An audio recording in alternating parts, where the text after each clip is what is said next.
معزز سامعین کرام، آپ سن رہے ہیں کتاب اخراج اسلام از ہند، سب ہیڈنگ اگر ہندوستان اکھنڈ رہتا۔ ہندوستان کے مسلمانوں کو جس تباہی، بربادی اور ذلت و مسکنت کا سامنا کرنا پڑا، اس کی بڑی وجہ یہ ہے کہ مسلمانان ہند اپنے سیاسی نصب العین یعنی پاکستان کو ادھوری سی شکل میں حاصل کرنے میں کامیاب ہو گئے تھے، اور اس بات نے ہندوستان اور مشرقی پنجاب کے ہندوؤں اور سکھوں کو بے طرح برا فروختہ کر دیا تھا۔ وہ ایک طرف تو مسلمانوں کو پاکستان کا مطالبہ پیش کرنے کی سزا دینا چاہتے تھے، دوسری جانب ان کا مقصد و مدعا یہ تھا کہ نوزائیدہ پاکستان سنبھلنے سے پہلے ختم ہو کر رہ جائے۔ انہوں نے ان مسلمانوں کو جو ان کے رحم و کرم پر چھوڑ دیے گئے تھے دل کھول کر سزا دے لی، لیکن پاکستان اس پہلے شدید حملے کو سہہ گیا۔ یہ الگ سوال ہے کہ مستقبل کے شدید تر حملوں کے مقابلے میں جو پے در پے اس کی ہستی کا خاتمہ کرنے کے لیے کیے جائیں گے، اس کی تاب مقامت کیسے ثابت ہوگی؟ اس موقع پر سوال پیدا ہوتا ہے کہ اگر مسلمانان ہند اکھنڈ ہندوستان کے ہندو مطالبے کی مخالفت نہ کرتے اور انڈین نیشنل کانگریس کا ساتھ دیتے تو کیا وہ اس تباہی و بربادی اور ذلت و مسکنت سے بچ سکتے تھے؟ پاکستان کے مسلمانوں میں اب بھی اس خیال کے لوگ پائے جاتے ہیں کہ اگر ہندوستان کے مسلمان قائد اعظم محمد علی جناح کے بجائے مولانا ابوالکلام آزاد کی رہنمائی قبول کر لیتے تو وہ ہندوستان میں عزت و آبرو کی پرامن زندگی بسر کرنے کے قابل بن سکتے تھے۔ راکم الحروف کی رائے میں یہ عقیدہ ایسے لوگوں کا سطحی سا خیال ہے جو ہندو اور سکھ قوم کی نفسیات سے آگاہ نہیں۔ ہندو اور سکھ اسی زمانے سے مسلمانوں کو بھارت پرورش کی ہندو اور سکھ اسی زمانے سے مسلمانوں کو بھارت ورش کی پوتر زمین میں مداخلت بے جا کرنے والے غیر ملکی سمجھتے چلے آئے ہیں۔ جب مسلمان اس ملک کے حکمران اور فرما رواں تھے، ان کا یہ ایک طبقہ ہمیشہ سے اس وقت کا خواب دیکھ رہا تھا جب وہ مسلمانوں کو ہندوستان کی سرزمین میں کلی طور پر فنا کر دینے اور انہیں ملک سے نکال دینے میں کامیاب ہو سکیں۔ یہ طبقہ ہندوستان کو مسلمانوں کے وجود سے اسی طرح پاک دیکھنے کا متمنی تھا جس طرح ہسپانیہ سے مسلمان بے دخل کر دیے گئے تھے۔ اگر مسلمان کسی نہ کسی شرط پر اکھنڈ ہندوستان میں رہنے پر رضامند ہو جاتے تو زود یا بدیر انہیں اس طبقے کے ماندانہ رجحانات کا تختہ مشق بننا پڑتا اور اس ظلم سے اپنی گلو خلاصی کرانے کے لیے وہ شدید تر اور ہولناک تر مصائب میں سے گزرنے پر مجبور ہو جاتے۔ اس وقت ادھورے پاکستان میں انہیں بری بھلی جائے پناہ مل گئی، لیکن ہندوستان کو اکھنڈ رکھنے کی صورت میں انہیں زور بازو سے جائے پناہ بنانی پڑی اور سوبتر امتحانات میں سے گزرنا پڑا۔ اس موقع پر میں مخدومی و مرشدی حضرت روح الملت کا ایک مکتوب درج کرنا ضروری سمجھتا ہوں جو انہوں نے مورخہ 27 نومبر 1946 کو مولانا ابوالکلام آزاد کی خدمت میں بھیجا۔ اس خط کو درج کرنے سے یہ دکھانا مقصود ہے کہ انڈین نیشنل کانگریس نومبر 1946 ہی میں اپنے امیال و عواطف کے اعتبار سے کھلم کھلا ہندو مہاسبھا بن چکی تھی۔ مکتوب کا مضمون یہ ہے: مخدومی و معظمی مولانا ابوالکلام آزاد زید اللہ تعالی مجد کم اللہ۔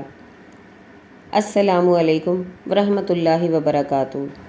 میں نے آپ کی وہ تقریر جو آپ نے انڈین نیشنل کانگریس کے اجلاس میرٹھ میں ارشاد فرمائی پڑھی ہے۔ اس سے مترشح ہوتا ہے کہ آپ بھی اس حقیقت کو محسوس کرنے لگے ہیں کہ ہندو قوم اور اس کے ارباب قیادت کے تباہ کا میلان صحیح نہیں، اور انڈین نیشنل کانگریس نے انگریز سے مستعار سا اقتدار حاصل کر لینے کے ساتھ ہی ایسی روش اختیار کر لی ہے جو آپ نے بلند اصولوں اور آپ کی نیک خواہشوں سے مطابقت نہیں رکھتی۔ آپ شاید یہ کہیں کہ ہندو کیمپ میں جس قسم کے رجحانات ترقی پذیر ہیں وہ مسلم لیگ کی اختیار کردہ روش کا رد عمل ہے۔ ادھر لیگ والے کہتے ہیں کہ ان کی مذبوجی سرگرمیاں ہندو قوم اور انڈین نیشنل کانگریس کے امیال و عواطف کا بلا واسطہ نتیجہ ہیں۔ میں علت و معلول کی اس بحث میں نہیں جاتا، صرف آپ کی توجہ اس امر کی جانب مبذول کرنا چاہتا ہوں کہ اس احساس کے بعد جو آپ کے دل میں بہار کے مسلمانوں کی داستان علم سن کر اور میرٹھ میں نیشنل کانگریس کے ہندو ارباب قیادت کے رجحانات کو بچشم سر خود دیکھ کر پیدا ہوا، آپ کا انڈین نیشنل کانگریس کے ساتھ وابستہ رہنا کچھ موضوع و برمحل نظر نہیں آتا۔ ان حالات میں جو کچھ کہ وہ بن چکے ہیں اور بن رہے ہیں، انڈین نیشنل کانگریس کے ساتھ آپ کی وابستگی محض نام کی پرستش تو کہلا سکتی ہے،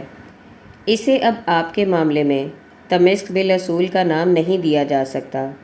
مجھے آپ کو اس حقیقت کی طرف توجہ دلانے کی ضرورت اس لیے محسوس ہوئی کہ ہزاروں مخلص مسلمان جو عقل و فکر کی نعمتوں سے تہی دامن واقع ہوئے ہیں، محض آپ کی ذات گرامی کے باعث عصر حاضر کی بہت بڑی گمراہی کا شکار ہو رہے ہیں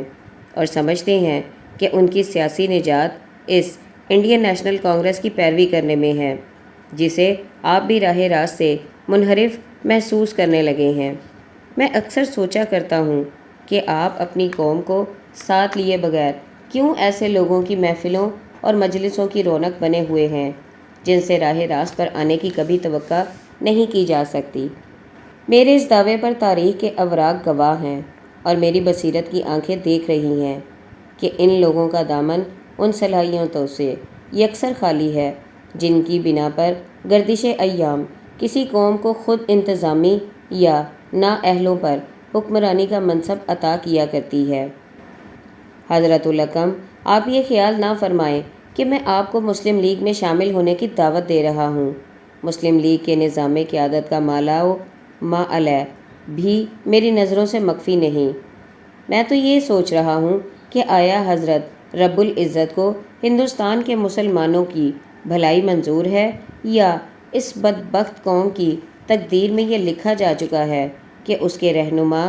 میں ان میں سب لیبلوں کو شامل کر رہا ہوں سے ہمیشہ کے لیے اندرونی اور بیرونی ظالموں کے ظلم و ستم کا تختہ مشق بنائے رکھیں گے۔ میں نے یہ سطور محض توسیع بالحق کے طور پر خدمت گرامی میں پیش کی ہیں۔ اگر کوئی بات کبیدگی خاطر کا موجب ہو تو عفو درگزر سے کام لیں۔ والسلام، روح الملت۔ کانگریسی حکومت نے ہندوستان کی حکمرانی کا کاروبار سنبھالتے ہی مسلمانوں کے قتل عام، اخراج اور تذلیل کی مہم کا جس طرح ساتھ دیا، وہ سب اوراق ما سبق میں بیان کیا جا چکا ہے۔ ظاہر ہے کہ اگر مولانا ابوالکلام آزاد کی طرح ہندوستان کے مسلمانوں کا بیشتر حصہ انڈین نیشنل کانگریس کا ساتھ دیتا تو اس صورت میں بھی ہندوستان کی سرزمین میں انہیں چین سے بیٹھنا نصیب نہیں ہو سکتا تھا۔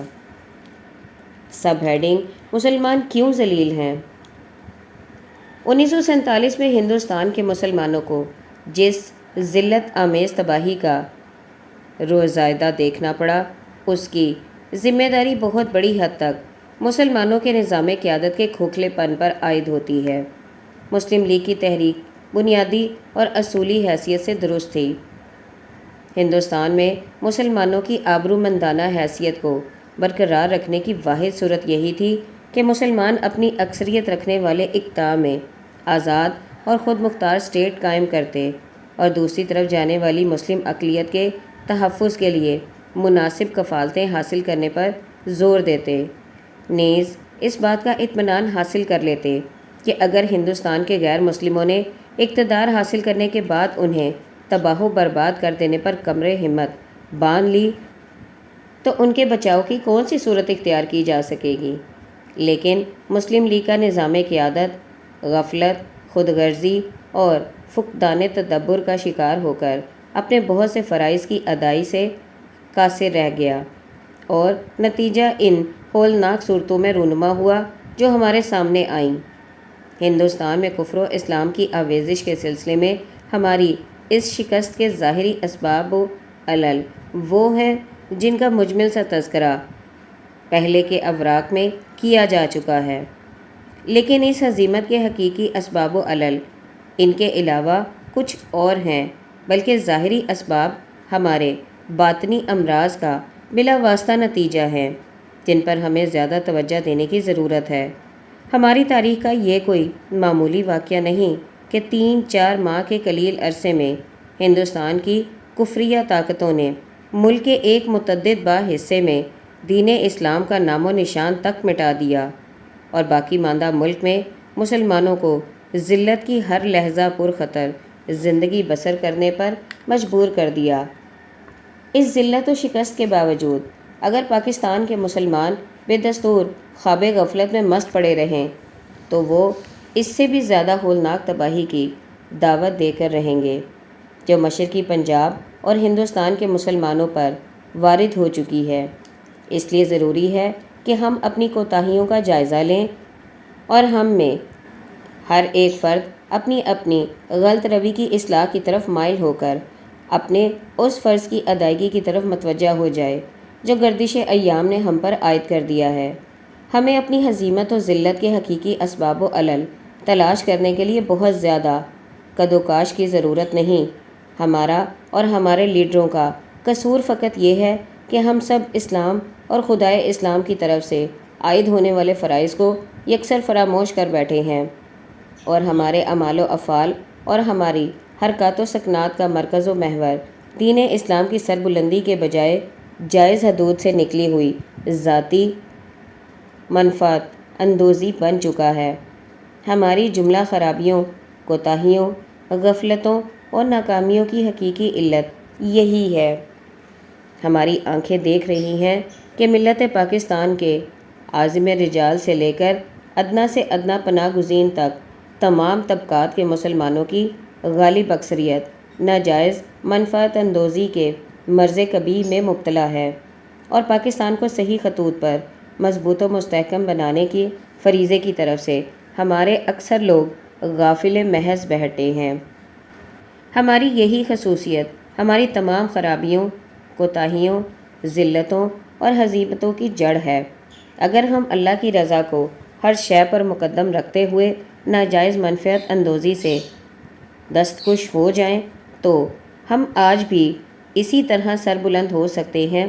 جس طرح ہمارے آباء و اجداد صدہا سال اس دنیا میں سربلند رہے۔ ہمارے آقاؤں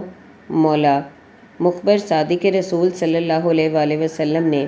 امت مسلمہ کی ذلت و نکبت کی علت حب المال و کرات الموت کے بلیغ الفاظ میں بیان فرمائی تھی۔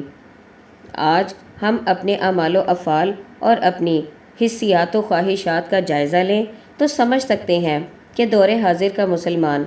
دھن کی اس بیماری میں بے طرح مبتلا ہو چکا ہے جسے رسول مقبول صلی اللہ علیہ وآلہ وسلم نے ہماری ذلت و پستی کی علت قرار دیا تھا۔ حضرت ابو داؤد رضی اللہ تعالیٰ عنہ سے روایت ہے، رسول اللہ صلی اللہ علیہ وآلہ وسلم نے فرمایا، ایک وقت ایسا آئے گا کہ دنیا کی تمام قومیں تم سے لڑنے کے لیے جمع ہو جائیں گی اور ایک دوسرے کو اس طرح بلائیں گی جیسے بھوکے ایک دوسرے کو کھانے کے لیے بلاتے ہیں۔ ایک صحابی نے عرض کیا کہ کیا ہم اس وقت تعداد میں تھوڑے ہوں گے؟ حضور صلی اللہ علیہ وآلہ وسلم نے ارشاد فرمایا کہ نہیں، تمہاری تعداد تو بہت ہوگی، لیکن تم ایسے ہو جاؤ گے جیسے تیز سیل کے بہاؤ پر کا خس و خاشاک ہوتا ہے۔ دشمنوں کے دلوں سے تمہاری ہیبت نکل جائے گی، تمہارے دلوں میں وہن پیدا ہو جائے گا۔ عرض کیا گیا، وہن سے کیا مراد ہے؟ حضور صلی اللہ علیہ وآلہ وسلم نے فرمایا، حبت الدنیا و کرات الموت، یعنی مال کی محبت اور موت کا ڈر۔ ہم نے دیکھ لیا کہ مشرقی پنجاب اور ہندوستان سے مسلمانوں کے اخراج کا منظر تیز سیل کے سامنے خس و خاشاک کے بہہ نکلنے کے منظر سے کم نہ تھا۔ اس کے ظاہری اسباب جیسا کہ بیان کیے جا چکے ہیں یہ تھے کہ مسلمانوں کے لیڈر اور عوام دشمن کی ان عیاریوں اور تیاریوں سے یکسر غافل رہے جو مدت سے کی جا رہی تھیں۔ انہوں نے اپنے شعون کی حفاظت و مدافعت کے لیے کسی قسم کی تدبیر اور تیاری نہ کی۔ اس غفلت کی حقیقی علت یہ تھی کہ ہمارے خواص اور عام اس دور میں حب المال اور کرات الموت میں مبتلا ہو چکے ہیں۔ ظاہر ہے کہ ہماری جملہ سیاسی اور دینوی بلکہ ایک حد تک دینی سرگرمیوں کا محور یہی حب المال بن چکا ہے۔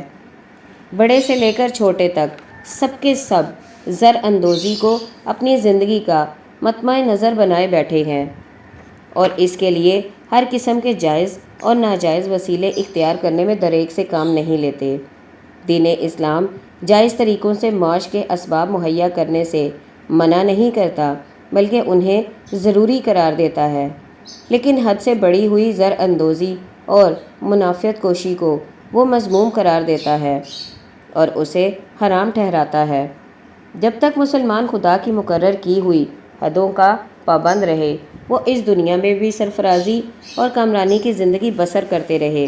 اور اپنے اعمال کی نیکی سے آخرت کے لیے بھی بہتر سے بہتر سرمایہ بھیجتے رہے، لیکن جو ہی ان میں حلال و حرام کی تمیز اٹھ گئی اور جائز کسب معاش کی جگہ ناجائز منفعت کوشی نے لے لی، وہ اس دنیا میں بھی ذلیل ہونے لگے اور اپنی آخرت بھی برباد کرنے کے در پہ ہو گئے۔ حب المال انسان کو ناجائز منافعت کشی کی طرف راغب کرتی ہے اور ناجائز منافعت کشی میں مبتلا ہو کر انسان اتنا خود غرض بن جاتا ہے کہ وہ اسلام، قوم اور دوسرے انسانوں کے حقوق و فرائض کی طرف سے غافل ہو کر ایسے اعمال کا مرتکب ہونے لگتا ہے جو سب کے لیے تباہی کا پیش خیمہ بننے والے ہوں۔ ہندوستان کے مسلمانوں کی تباہی کے سلسلے میں مسلمانوں کے نظام قیادت سے جو افسوسناک کوتاہیاں اور غلطیاں سرزد ہوئیں، ان سب کی علت یہی تھی کہ وہ بھی عوام کی طرح حب المال کے مرض میں مبتلا تھے اور لارڈ ماؤنٹ بیٹن کے ارشاد کے مطابق اقتدار حاصل کرنے کے لیے بےتاب ہو رہے تھے۔ اس حب المال کے بدترین مظاہرے مشرقی پنجاب اور ہندوستان کے محشر تمثال کیمپوں میں بھی دیکھے گئے، جہاں اتنی بڑی مصیبت کبریٰ کے باوجود اس راشن میں خیانت کی جاتی تھی جو ان کیمپوں میں پاکستان اور ہندوستان کی حکومتوں کی طرف سے یا مخیر لوگوں کی طرف سے بھیجا جاتا تھا۔ خود مسلمان جو ادھر ادھر سے خرد و نوش کی اشیاء لا سکتے تھے، حد سے زیادہ گراں فروشی کرتے رہے۔ بعض کیمپوں میں پانی کا ایک ایک گلاس 5 10 روپے میں فروخت ہوا۔ پھر یہ کیفیت بھی دیکھی گئی کہ پناہ گزینوں کو نکال کر لانے والے ٹرک جو سرکاری طور پر بھیجے جاتے تھے رشوت لینے کا ذریعہ بنائے جاتے رہے۔ یہاں پاکستان میں پناہ گزینوں کو لانے اور پھر سے بسانے کے سلسلے میں کنبہ پروری، دوست نوازی، رشوت ستانی اور اقتدار فروشی کی جو گرم بازاری نظر آ رہی تھی، وہ ظاہر کرتی ہے کہ مسلمان کس حد تک حب المال کی مذموم کیفیت میں مبتلا ہو چکے ہیں۔ غرض کہاں تک بیان کیا جائے؟ پاکستان کے وزراء، حکام، خواص اور عوام سب کے سب اپنا اپنا جائز حق لینے کے معاملے سے گزر کر ناجائز منافعت اندوزی کے مرض میں مبتلا نظر آتے ہیں۔ یہ ایک چمکتی ہوئی حقیقت ہے کہ اس دور کے مسلمان اللہ کی رضا اور آخرت کی بھلائی حاصل کرنے کو اپنے اعمال و کردار کا محور بنانے کی طرف سے یکسر غافل ہیں اور ان کے اعمال کا محرک غیر مسلم اقوام کی طرف صرف دینوی منافعتیں حاصل کرنا رہ گیا ہے۔ حب المال کی کیفیت یہ ہے۔ دوسرا مرض جو حضور صلی اللہ علیہ وآلہ وسلم نے مسلمانوں کی ذلت کا سبب بتایا، کراہت الموت ہے۔ اس معاملے میں بھی عصر حاضر کے مسلمانوں نے بعض مقامات میں ثابت کر دکھایا کہ مسلمان کہلانے والے لوگ بھی موت سے ڈر کر بدحواس ہو کر بھاگ سکتے ہیں۔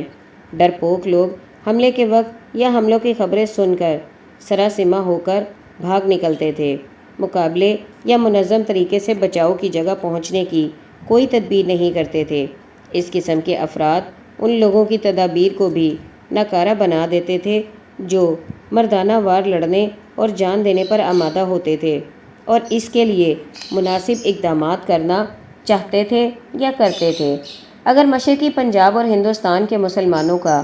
ایک طبقہ کراہت الموت کے مرض میں مبتلا نہ ہوتا تو دشمنوں کا مقابلہ کرنے کے معاملے میں ان کا ریکارڈ اس سے بدرجہ زیادہ بہتر ہو سکتا تھا جو انہوں نے جا بجا کر دکھایا۔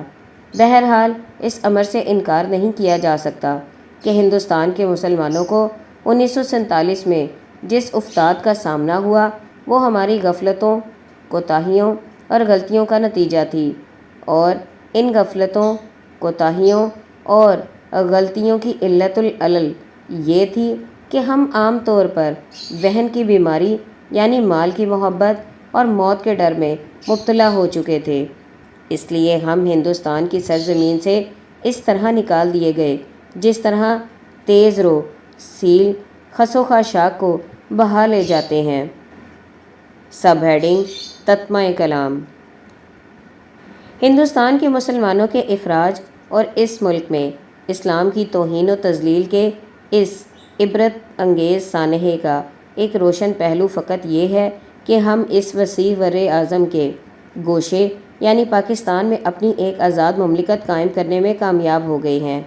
اس کے قیام کی وجہ سے ہم سے بہت بڑی قربانیاں لی جا چکی ہیں۔ مشرقی پنجاب میں ہمارا نام و نشان تک مٹا دیا گیا۔ بقیہ ہندوستان میں اسلام کو ذلت کی زندگی بسر کرنے پر مجبور کیا جا رہا ہے۔ ہمارے زائد از 1000 سال دور کامرانی کے آثار محو کر دیے گئے ہیں اور جو باقی ہیں وہ محو کیے جا رہے ہیں۔ ان حالات میں ملت اسلامیہ پاکستان کے سامنے دور ایام بعلامت استفہام کھڑا سوال کر رہا ہے کہ کیا ہم پاکستان کو ایک مضبوط و مستحکم اسلامی ملک بنانے میں کامیاب ہو سکیں گے؟